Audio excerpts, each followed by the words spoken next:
नमस्कार दोस्तों, आपका स्वागत है एके जनता तक न्यूज चैनल पर। आज है 24 नवंबर 2024 और दिन है रविवार। तो चलिए देखते हैं खबरें फटाफट।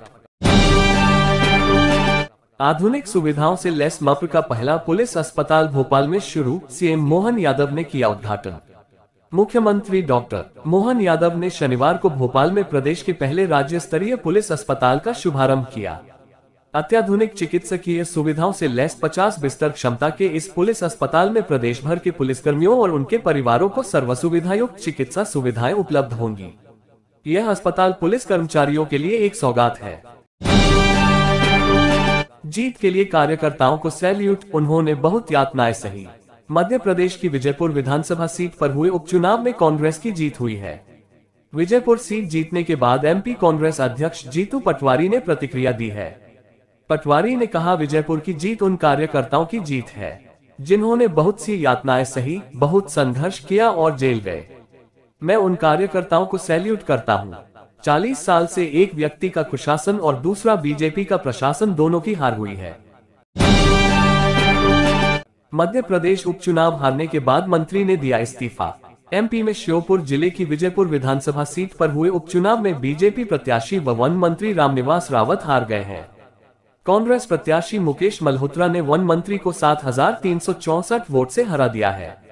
उपचुनाव में मिली करारी हार के बाद रामनिवास रावत ने वन मंत्री के पद से इस्तीफा दे दिया है।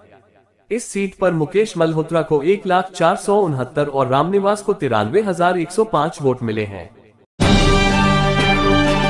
बुधनी उपचुनाव में भाजपा के रमाकांत भार्गव ने कांग्रेस प्रत्याशी को 13,901 मतों से हराया।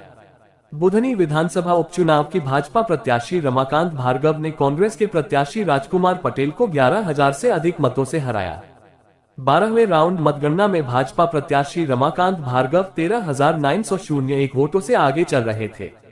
भाजपा प्रत्याशी को कुल 1,07,478 वोट मिले, तो वहीं कांग्रेस के राजकुमार पटेल को 9,03,577 वोट मिले। भोपाल में बनेगी हाईटेक गौशाला, सीएम मोहन ने किया भूमि पूजन, बोले दुग्ध खरीद पर देंगे बोनस। Digital desk Bhopal. प्रदेश की पहली हाईटेक गौशाला राजधानी भोपाल में बनाई जाएगी। ये गौशाला बरखेड़ी 2 गांव में 25 एकड़ एरिया में बनेगी, जिसमें एक साथ 10,000 गायों को रखा जा सकेगा। शनिवार को मुख्यमंत्री डॉक्टर मोहन यादव ने इस गौशाला का भूमि पूजन किया।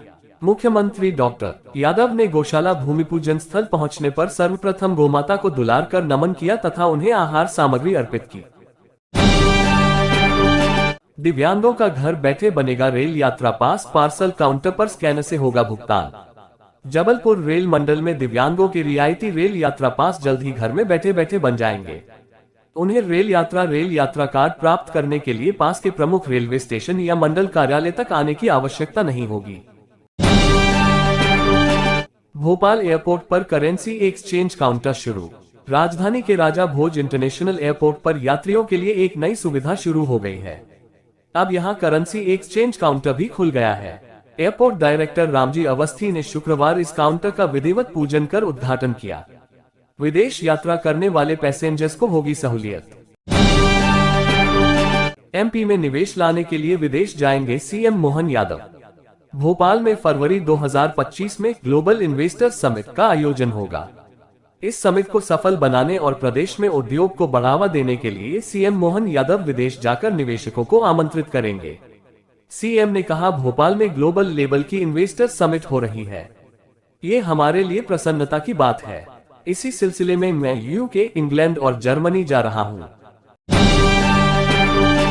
महाराष्ट्र विधानसभा चुनाव का फाइनल रिजल्ट। महाराष्ट्र विधानसभा चुनाव में सभी 288 सीटों का रिजल्ट आ गया है। महायुति को 230 सीटें मिली हैं, जबकि महाविकास अघाड़ी को कुल 46 सीटें और अन्य को 12 सीट मिली हैं। बीजेपी को 132, Shiv Sena 57, NCP AP 41, Congress 16, Shiv Sena UBT 20 और एनसीपी एसपी को 10 सीटें मिली हैं। झारखंड में इंडिया 56 तो एनडीए 24 सीटों पर सिमटी, जेएमएम बनी सबसे बड़ी पार्टी। झारखंड विधानसभा चुनाव 2024 का फाइनल रिजल्ट जारी हो गया है। इस बार के झारखंड चुनाव में हेमंत सोरेन के नेतृत्व में इंडिया गठबंधन ने शानदार प्रदर्शन किया है। इंडिया गठबंधन के लिए झारखंड मुक्ति मोर्चा ने सबसे ज्यादा 34 सीटों पर जीत दर्ज की है, जबकि इंडिया गठबंधन को राज्य की 81 सीटों में से 56 सीटों पर विजय मिली है। वहीं एनडीए को 24 सीटों पर विजय मिली है।